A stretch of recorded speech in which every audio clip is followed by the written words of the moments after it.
សាក់នៃកាសស្ដារឲ្យជូនបងណាទាំងឡើងទូឡើងអីហើយសាច់យឺតអីខ្ញុំសាក់ជូនបងសាតំង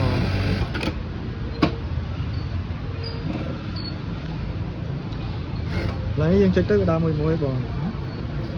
អានេះឡើងកងតាក់បើកភ្លើង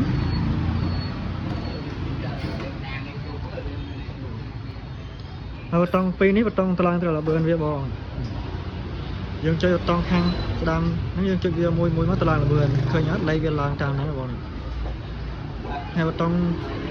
មួយនេះយើងចុចវាមួយមកនេះអាហ្នឹងគឺតឡើងលបឿននេះ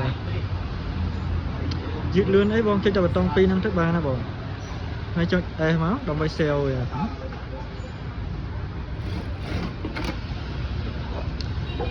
បង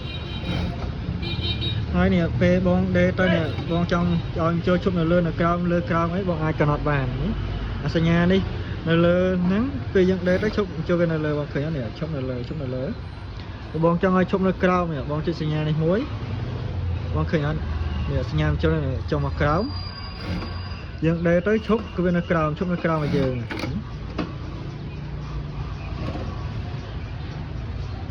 ហើយមួយទៀតបងសញ្ញាត្រៃនេះបងចង់ប្រើក៏បានអត់ក៏បានបងចង់អត់ឈប់ប្រើសញ្ញាកាន់របស់កាត់អីបងអត់ចង់ប្រើបងចុចសញ្ញាត្រៃនេះមួយមកពេលបាត់សញ្ញាកាត់ត្រៃនេះគឺវាអត់កាន់របស់យើងទេវាអត់កាន់របស់យើងទេ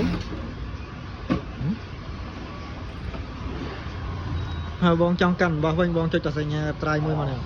សញ្ញាត្រៃនេះបងចុចមួយមកនេះឃើញអត់វាលោតសញ្ញាត្រៃនេះលោតសញ្ញាត្រៃនេះគឺវាកាន់របស់ហើយបងពេលយើងដើរទៅយើងចង់កែមកក្រោយគឺកាន់របស់ម៉ូតូតែម្ដង